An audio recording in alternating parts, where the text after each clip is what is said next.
अस्सलामुअलैकुम स्टूडेंट्स, मैं हूं हमज़ा मुश्ताक। हमने जो फ़ोटो एडिटिंग का कोर्स स्टार्ट करना है उसका ये फ़र्स्ट लेक्चर है। और इस लेक्चर में सबसे पहले जब भी हम कोई पिक्चर एडिट करते हैं तो उससे पहले हमारे पास एक अच्छी पिक्चर का होना बहुत ज़रूरी है। इसी तरह जब हम कुछ पिक्चर्स की बैकग्राउंड चेंज करते हैं तो उसके लिए हमें अपने इमेज को, अपने ऑब्जेक्ट को या अपनी तस्वीर को एक ख़ास जगह पे प्लेस करना है ताकि हमारा पूरे का पूरा फोकस उस तस्वीर के ऊपर जाए और देखने वाले को वो तस्वीर खूबसूरत नज़र आए। तो आज के लेक्चर में हम देखेंगे कि किस तरह से हम एक परफेक्ट शॉट लेते हैं और इसके अलावा कंपोजिशन रूल्स।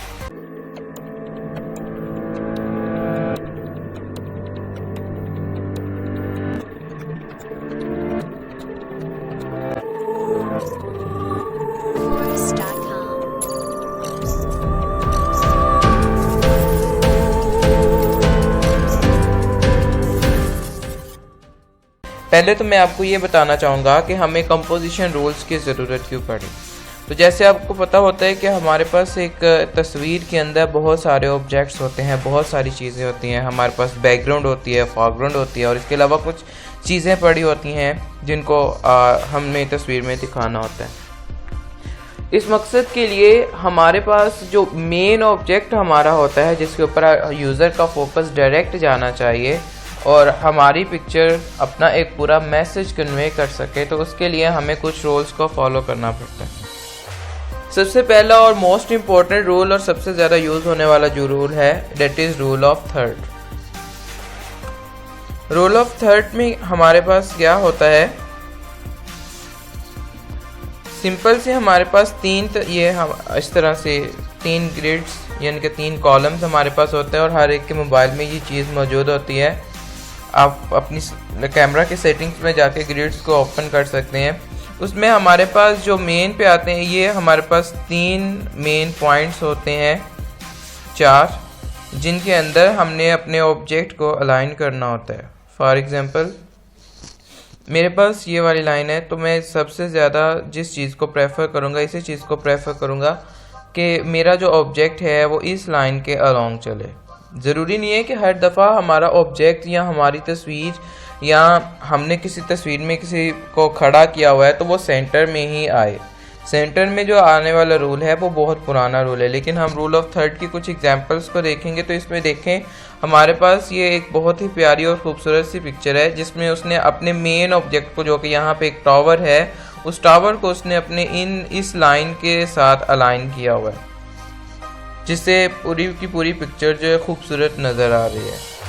इसी तरह यहाँ पे इस एक मॉडल की पिक्चर को देखें तो एक साइड पे पूरा एरिया ब्लैंक है और एक साइड पे मॉडल को इस लाइन के साथ अलाइन किया गया है, ग्रिड लाइन के साथ। सेम हेयर अगर इस जगह पे इस पिक्चर में भी देखा जाए तो हमारी जो मॉडल है उसको बिल्कुल एक लाइन के साथ अलाइन किया गया है और बिल्कुल सेंटर में नहीं रखा गया। तो इससे हमारी जो पिक्चर्स हैं उनकी लुक जो है वो बहुत ही ज़्यादा खूबसूरत आती है। यहाँ पे एक पिक्चर है, आप देखेंगे कि इसमें सिर्फ थोड़ा सा फोकस एरिया है जो कि सिर्फ आंख दिखाना चाह रहे हैं मॉडल की। तो इसके लिए हमने इसको सेंटर में रखा है। जब हमें सिर्फ बहुत से छोटे से एरिया पे फोकस करना हो तो उसके लिए फिर हमें इस तरह से करना पड़ता है। इसके अलावा इसी को एक रूल भी बताया जाता है जिसे हम स्पाइरल रूल बोलते हैं कि हमारा जो मेन ऑब्जेक्ट है उसके साथ चलते चलते हमारा इस तरह से एक स्पाइरल बनता है जो कि हमारा फोकस एरिया आहिस्ता आहिस्ता जो है वो लूज़ करता जाता है, लेकिन डायरेक्ट फोकस हमारा इसी आंख पे जाएगा। और एग्जांपल देखें, यहाँ पे भी सेम वही रूल यूज़ किया गया है। इस पिक्चर में देखें तो हमारा जो मॉडल है उसको लाइन के साथ अलाइन किया गया है, सेंटर में अलाइन किया गया है। और सेम इसी पिक्चर में भी देखा जाए तो इसमें हमें बहुत सारे ऑब्जेक्ट्स नज़र आ रहे हैं, जैसे कि आप देख सकते होंगे यहाँ पे डिफरेंट ऑब्जेक्ट्स इस पिक्चर में नज़र आ रहे हैं। लेकिन इन सारे ऑब्जेक्ट्स को जो है इग्नोर करते हुए हमारा सबसे पहला जो फोकस जाएगा वो इस मैन पे जो हमारा मॉडल बैठा हुआ है इसके ऊपर जाएगा। इसी तरह नेक्स्ट हमारे पास जो रूल है वो लाइंस डायरेक्शन। समटाइम्स ऐसे हम सिचुएशंस में होते हैं या इस तरह से हमें पिक्चर लेनी होती है कि हमारे पास बहुत कॉम्प्लेक्स चीज़ें आती हैं, तो उसके लिए हमें जो फोकस लेके जाना होता है अपने मॉडल पे या अपने मेन ऑब्जेक्ट पे, तो उसके लिए हम लाइंस को यूज़ करते हैं। एंड देन ये लाइंस हमें गाइड करती हैं, ये लाइंस हमें डायरेक्शंस प्रोवाइड करती हैं टूवर्ड्स आवर मॉडल या अपने मेन सब्जेक्ट की तरफ। तो यहाँ पे भी आप देख सकते हैं कि ये लाइंस हैं जो हमें गाइड कर रही हैं अपने मॉडल की तरफ जाने के लिए। एक और एग्जांपल में देखें तो यहाँ पे भी आपको डिफरेंट लाइंस नज़र आ रही हैं जो कि हमारा फोकस डायरेक्ट जो है मॉडल की तरफ लेके जा रही हैं। हम इसे रूल ऑफ थर्ड नहीं बोलेंगे बल्कि ये लाइंस डायरेक्शन प्रोवाइड करती है, तो रूल ऑफ लाइंस है। यहाँ पे भी सेम, यहाँ पे देखेंगे तो ये वाली जो लाइंस हैं हमें गाइड कर रही है कि हमारा मेन ऑब्जेक्ट किस तरफ है और पिक्चर किस डायरेक्शन में मूव कर रही है। इसी तरह बहुत सारी एग्जांपल हैं। तो आपने भी जब पिक्चर लेनी है और जहाँ पे आप चाहते हो कि आपको बैकग्राउंड का काफ़ी ज़्यादा एरिया नज़र आए या आपको जो पिक्चर है वो बहुत ज़्यादा डिटेल और डेप्थ वाली हो, तो उसमें आपने कोशिश करनी है कि कोई एक ऐसा ऑब्जेक्ट यूज़ करे जो कि डायरेक्ट आपको मेन ऑब्जेक्ट के ऊपर या आपके ऊपर फोकस करे। यहाँ पे भी देखें ये डिफरेंट डायरेक्शंस ऑफ लाइंस हैं और जिन लाइंस को यूज़ करते हैं उन्होंने अपने ऑब्जेक्ट को प्लेस किया हुआ है। लास्ट है जी यूज़ फ्रेम्स। आप अपनी पिक्चर्स में डिफरेंट फ्रेम्स को यूज़ कर सकते हैं जिससे आपकी पिक्चर्स जो हैं वो और ज़्यादा खूबसूरत हो सकती हैं।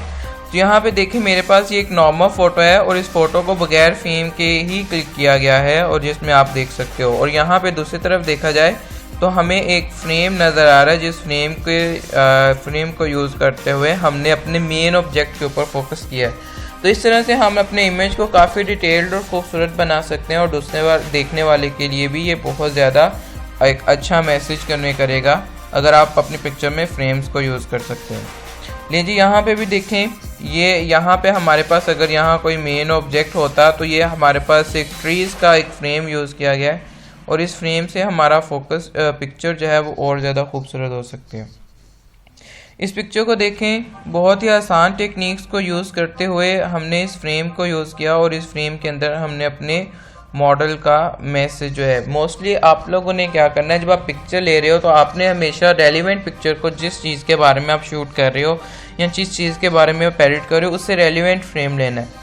यहाँ पे देखें तो यहाँ पे भी हमारे पास फ्रेम यूज़ किया गया है जिसमें डिफरेंट लीव्स हैं जो कि हमारे मॉडल को रिप्रेजेंट कर रहे हैं।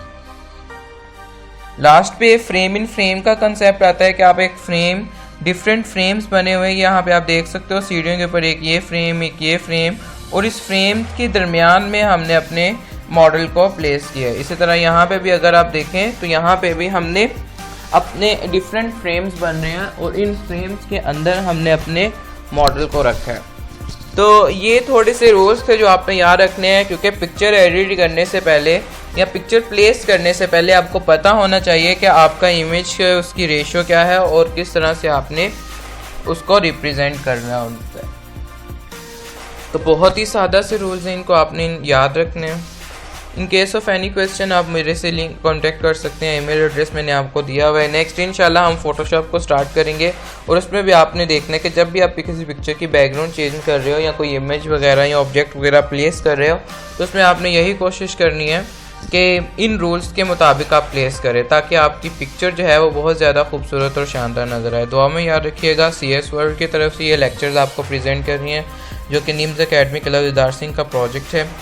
इंशाल्लाह पूरे के पूरे कोर्स में आप सीख जाएंगे कि किस तरह से हमने एक पिक्चर एडिट करनी है और डिफरेंट चीज़ों को यूज़ करना है। हम इसमें कुछ एडवांस टेक्निक्स को भी लेके चलेंगे, लेकिन हम स्टार्टिंग पे बेसिक्स लेके चलेंगे।